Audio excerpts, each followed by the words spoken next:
చూడండి gas clean చేస్తున్నాం రూమ్ని. నైట్లో క్లీన్ చేయడం ఎందుకంటే అలసిపోతాం కదా, మంచిగా నిద్రపోదామని. రేపు పొద్దున్న లేచినప్పుడు రూమ్ నీట్గా కనిపిస్తే అట్లా ఫ్రెష్ మైండ్ ఉంటుంది. Today room cleaning by Amit అండుకో. Amit is cleaning kitchen.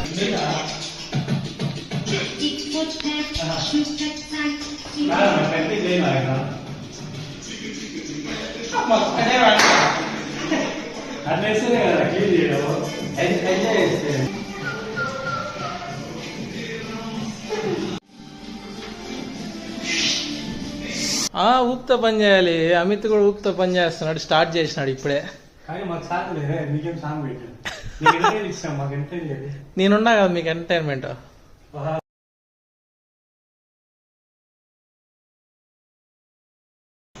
చేసాం కానీ దాన్ని మా వస్తువులు సర్దుకోవాల్సింది ఒకటే.